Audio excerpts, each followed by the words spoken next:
Assalamualaikum dan selamat sejahtera murid-murid.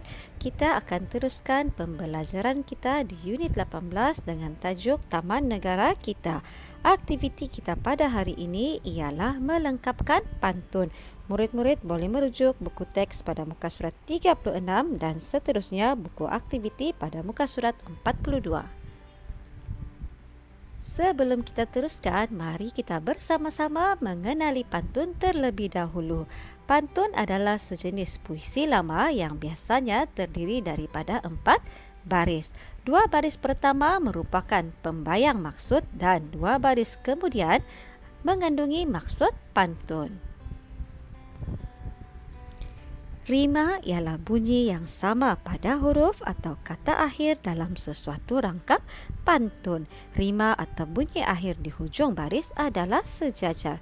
Seperti yang kita perhatikan dalam paparan, kata akhir bagi baris 1 dan baris ketiga adalah sama iaitu ma, dan kata akhir bagi baris kedua dan keempat adalah sama iaitu ri. Inilah yang kita katakan sejajar.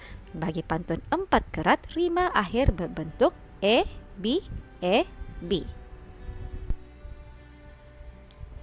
Ciri pantun seterusnya ialah jeda. Jeda ialah hentian sejenak di antara perkataan dalam sebaris. Seperti yang kita lihat dalam paparan, jeda ditandai dengan lambang palang. Seterusnya kita perhatikan pula tanda baca. Hujung baris pertama dan ketiga menggunakan tanda baca koma. Manakala baris kedua menggunakan tanda baca koma bernokta ataupun semikolon yang digunakan untuk menggabungkan dua ayat yang mempunyai maksud berlainan supaya pembaca membaca dengan lebih lancar. Dan baris terakhir menggunakan tanda nokta pada akhir ayat. Berdasarkan ciri-ciri pantun tadi, mari kita bersama-sama membaca dan memahami pantun Taman Negara Kita. Letak di para buah delima, daun ketupat di sisi saudari. Taman Negara diberikan nama, jadikan tempat indah lestari. Rangkap pertama pantun ini menceritakan taman negara yang merupakan tempat untuk memelihara dan mengekalkan keindahan alam sekitar. Lestari bermaksud tidak berubah-ubah, kekal atau tepat. Maka, melestarikan alam sekitar bermaksud kita membiarkan atau memelihara alam sekitar supaya kekal seperti sedia kala.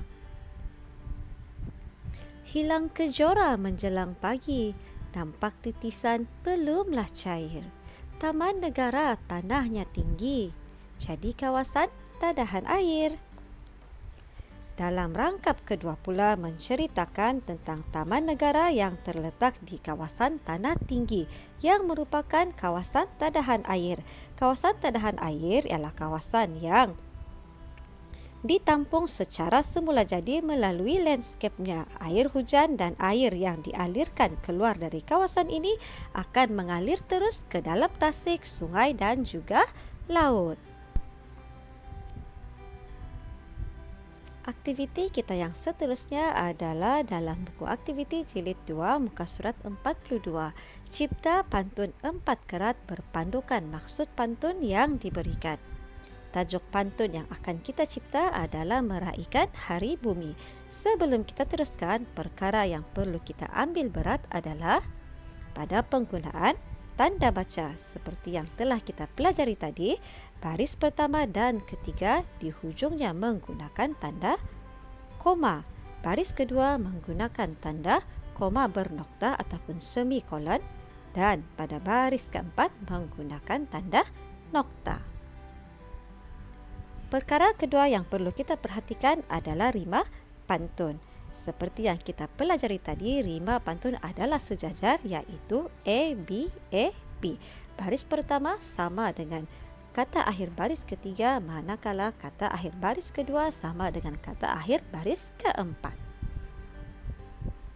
Baiklah, kita mulakan dengan rangkap pantun yang pertama. Maksud pantun yang diberikan ialah janganlah kita melupakan hari bumi yang disambut bersama-sama pada bulan April. Pantun yang boleh kita cipta? Betul, yang pertama, ikan dituba di hujung muara. Hujungnya menggunakan tanda koma dan mempunyai rima ra. Baris kedua, betul, menggunakan tanda semikolon ataupun koma bernokta. Dalam hutan simpan jerami. Yang ketiga, sudah semestinya April tiba semua gembira, bulan sambutan Hari Bumi. Kita beralih kepada rangkap yang kedua. Maksud pantun, pada Hari Bumi kita tidak membuang sampah sarap untuk melestarikan alam sekitar. Maksud pantun seperti yang kita ketahui terletak pada dua baris akhir. Oleh itu, mari kita cari pembayang pantun berdasarkan tanda baca. Betul, di atas jerami menjemur longan, longan diletakkan di atas talam.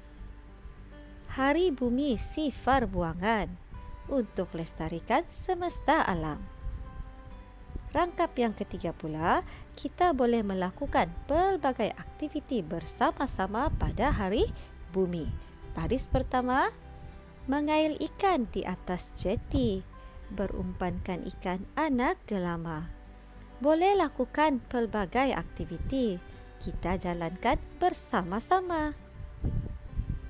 Dan rangkap yang terakhir, semasa menyambut Hari Bumi, kita perlu menjimatkan penggunaan elektrik untuk memelihara alam sekitar.